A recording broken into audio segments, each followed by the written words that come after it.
Assalamualaikum warahmatullahi wabarakatuh. Di sini kelompok 4 akan menyajikan materi dengan judul Departementalisasi Biaya Overhead Pabrik.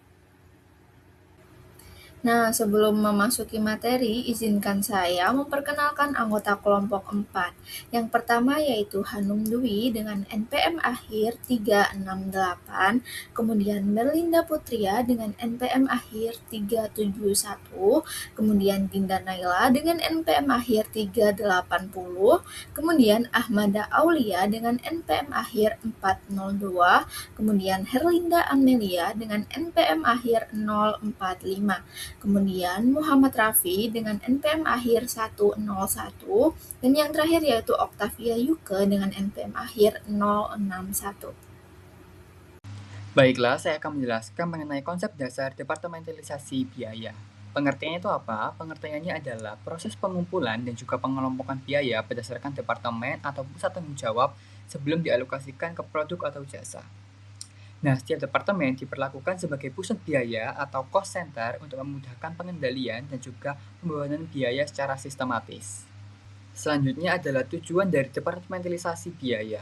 Yang pertama adalah meningkatkan akurasi perhitungan harga pokok produksi atau HPP dengan cara memisahkan biaya berdasarkan departemen, pembebanan biaya lebih ke produk menjadi lebih tepat.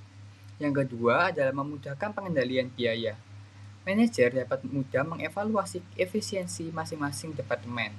Yang ketiga adalah sebagai dasar evaluasi kinerja. Setiap departemen dapat dianalisis apakah biaya yang dikeluarkan itu sesuai dengan output yang dihasilkan. Dan yang terakhir adalah mendukung pengambilan keputusan manajemen. Informasi biaya per departemen itu membantu dalam penentuan harga, jual, efisiensi produk, dan juga perencanaan anggaran. Selanjutnya adalah manfaatnya. Yang pertama adalah alokasi biaya overhead pabrik atau BOP itu lebih akurat. Yang kedua, menghindari distorsi biaya produk. Yang ketiga, membantu analisis profitabilitas. Dan yang terakhir adalah mendukung perencanaan dan juga pengendalian manajerial. Untuk materi selanjutnya yaitu klasifikasi departemen dalam perusahaan. Dalam perusahaan manufaktur, departemen dibagi menjadi dua jenis utama, yaitu departemen produksi utama dan departemen jasa, yaitu departemen pendukung. Keduanya memiliki peran penting dalam proses produksi. Untuk yang pertama, saya akan menjelaskan tentang departemen produksi yang utama. Jadi, Departemen produksi adalah bagian perusahaan yang secara langsung mengolah bahan baku menjadi produk jadi.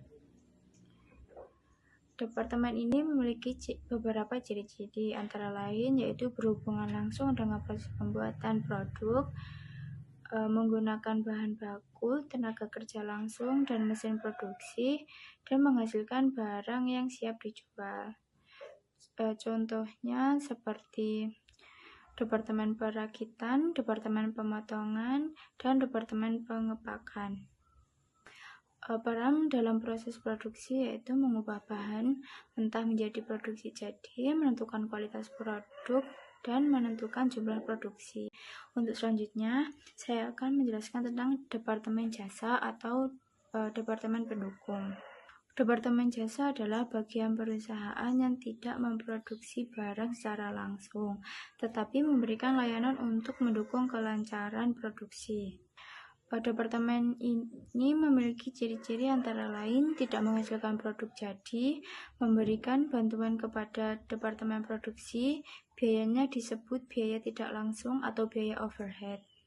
Untuk contohnya adalah Departemen Pemeliharaan Mesin, Departemen Gudang, dan Departemen Quality Control. Peran dalam proses produksi menjaga mesin tetap berfungsi dengan baik, menyediakan bahan baku tepat waktu, mengontrol kualitas produk, dan mendukung kelancaran operasional. Selanjutnya adalah peran dalam proses produksi. Yang pertama ada di Departemen Produksi. Peran Departemen Produksi yaitu mengolah bahan baku menjadi barang setengah jadi atau barang jadi, mengoperasikan mesin dan peralatan produksi sesuai prosedur, menentukan kualitas produk sesuai standar perusahaan, menentukan jumlah produksi sesuai target yang telah direncanakan. dan menjaga efisiensi waktu dan biaya produksi. Untuk selanjutnya yaitu Departemen Jasa atau Departemen Pendukung. Peran Departemen Jasa yaitu memelihara dan memperbaiki mesin agar tidak terjadi kerusakan saat produksi. Yang kedua, menyediakan dan mengatur bahan baku agar selalu tersedia tepat waktu. Yang ketiga, mengawasi dan mengontrol kualitas produk sebelum dipasarkan. Yang keempat, menjaga kebersihan dan keamanan lingkungan kerja. Dan yang terakhir yaitu mendukung kelancaran operasional agar produksi tidak terhambat. Untuk materi selanjutnya akan dijelaskan oleh rekan saya. Pada slide ini, saya akan menjelaskan tentang basis alokasi biaya overhead pabrik atau BOP. Basis alokasi BOP adalah dasar yang digunakan untuk membebankan biaya overhead pabrik ke setiap departemen atau produk, sesuai dengan aktivitas yang paling banyak menggunakan sumber daya. Tujuannya ada 3. Pertama, agar pembebanan biaya menjadi lebih adil. Yang kedua, mencerminkan penggunaan sumber daya yang sebenarnya.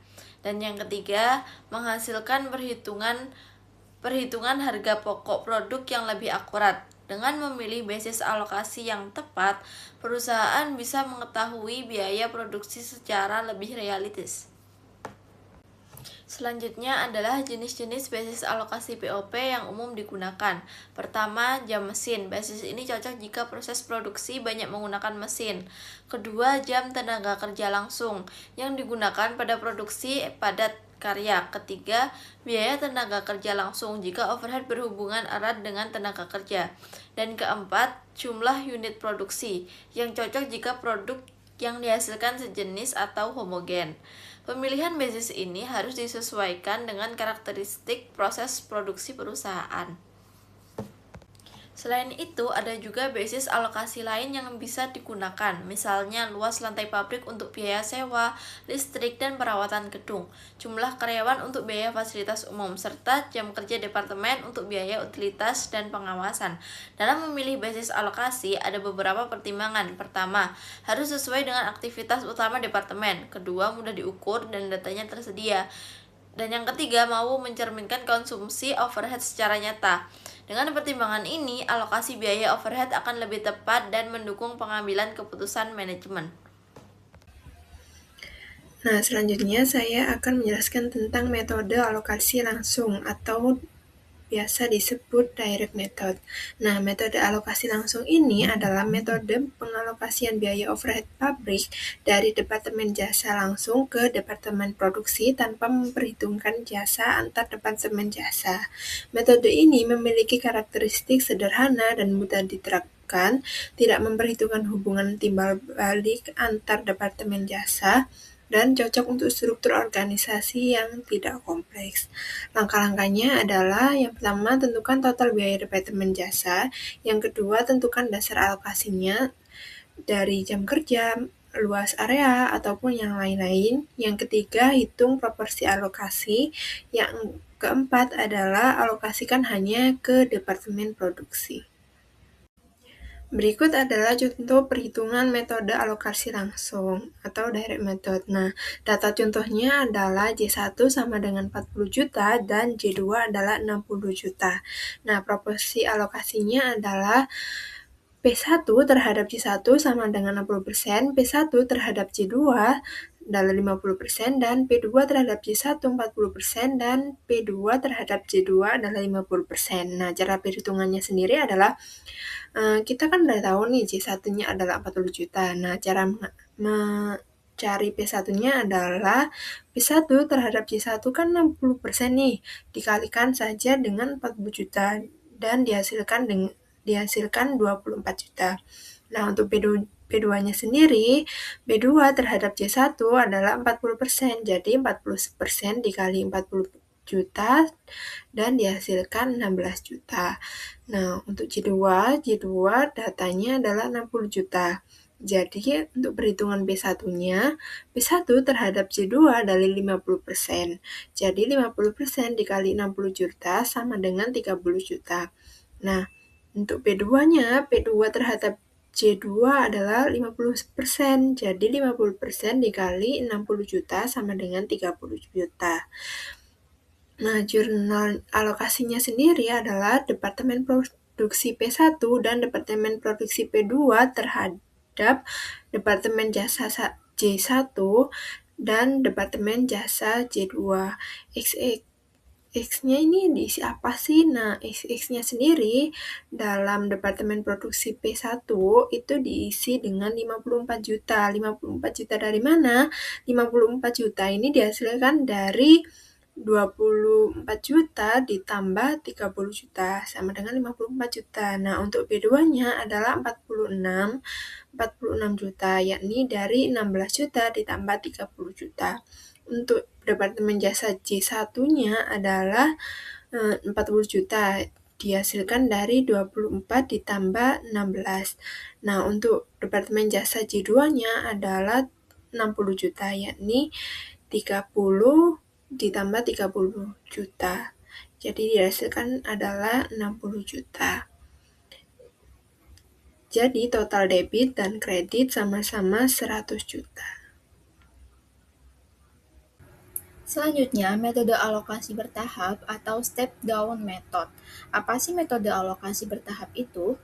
Metode alokasi bertahap adalah cara mengalokasikan biaya overhead pabrik dari departemen jasa secara bertahap dan berurutan.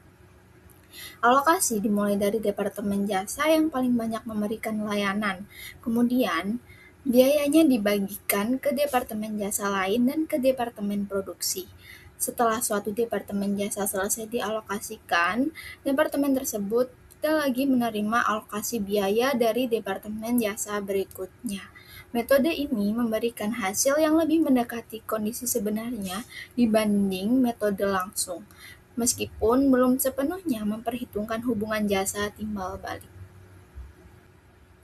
Kemudian, contoh kasus dan cara perhitungan step down method, yaitu biaya departemen jasa A sebesar 20 juta rupiah dan departemen jasa B sebesar 10 juta rupiah. Karena departemen jasa A memberikan jasa paling besar, maka alokasi biaya dimulai dari departemen jasa A. Biaya jasa A dialokasikan sebagai berikut, yaitu 25% ke departemen jasa B sebesar 5 juta rupiah, 45% ke departemen produksi X sebesar 9 juta rupiah, kemudian 30% ke departemen produksi Y sebesar 6 juta rupiah. Nah, setelah alokasi tersebut, seluruh biaya jasa A telah habis dialokasikan dan biaya departemen jasa B bertambah menjadi 15 juta rupiah. Kemudian, biaya jasa B yang 15 juta rupiah tersebut dialokasikan ke departemen produksi dengan proporsi 60% ke produksi X, yaitu sebesar 9 juta rupiah, kemudian 40% ke produksi Y sebesar 6 juta rupiah. Total BOP yang diterima produksi X sebesar 18 juta rupiah, sedangkan produksi Y yaitu sebesar 12 juta rupiah. Hasil alokasi ini digunakan sebagai dasar pembebanan biaya overhead ke produk dan perhitungan harga pokok produksi. Selanjutnya saya akan menjelaskan metode alokasi timbal balik atau reciprocal method. Jadi metode ini adalah metode alokasi biaya departemen jasa yang paling akurat. Kenapa disebut paling akurat? Karena mengakui adanya layanan bersama antar departemen jasa.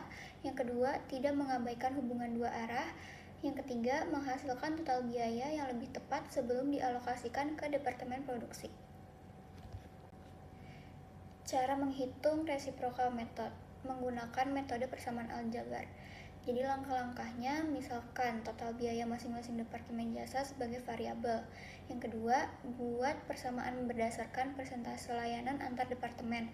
Yang ketiga, selesaikan persamaan tersebut. Dan yang terakhir, setelah mendapatkan total biaya final, alokasikan ke departemen produksi. Nah, contoh sederhananya, misalkan departemen jasa A 100 juta rupiah, departemen jasa B 50 juta rupiah. Lalu departemen jasa A memberikan 20% jasanya ke departemen B. Lalu departemen B memberikan 10% jasanya ke departemen A. Jadi total biaya A sama dengan X, total biaya B sama dengan Y. Maka persamaannya X sama dengan 100 juta ditambah 10% Y dan Y sama dengan 50 juta ditambah 20% X. Setelah diselesaikan menggunakan substitusi atau eliminasi, akan diperoleh nilai X dan Y yang sudah mencerminkan hubungan timbal balik. Selanjutnya menggunakan metode iterasi atau trial and error. Jadi langkahnya yang pertama, alokasikan biaya antar departemen berulang kali. Yang kedua, lakukan sampai selisihnya sangat kecil atau mendekati 0. Yang ketiga, hasil akhirnya mendekati hasil metode aljabar. Nah, metode ini sering dipakai jika perhitungannya kompleks atau menggunakan bantuan komputer. Selanjutnya akan dijelaskan oleh rekan saya. Selanjutnya yaitu dampak alokasi BOP terhadap HPP. Jadi, beda metode alokasi akan menghasilkan angka HPP yang berbeda juga. Kalau pakai direct method, hasilnya biasanya kurang akurat karena tidak memperhitungkan hubungan antar departemen jasa. Kalau pakai step down method, metode ini akan lebih baik karena sebagian hubungan antar departemen jasa mulai diperhitungkan. Nah, kalau pakai reciprocal method, metode inilah yang paling akurat karena benar-benar memperhitungkan hubungan timbal balik antar departemen jasa. Nah, perbedaan HPP ini memberikan dampak yang lumayan besar terhadap perusahaan. Seperti harga pokok perusahaan bisa berubah. Nah, jika harga pokok perusahaan berubah, otomatis harga jual bisa ikut berubah dan akhirnya laba perusahaan juga bisa berbeda. Selain itu, metode yang dipakai juga bisa mempengaruhi penilaian kinerja tiap departemen dan menjadi dasar pengambilan keputusan manajemen. Misalnya, keputusan make or buy atau soal efisiensi biaya. Jadi, bisa disimpulkan bahwa makin kompleks hubungan antar departemen jasa, maka penting juga perusahaan memilih metode alokasi yang tepat. Demikian presentasi dari kelompok 4 tentang departemenisasi biaya overhead pabrik. Terima kasih. Wassalamualaikum warahmatullahi wabarakatuh.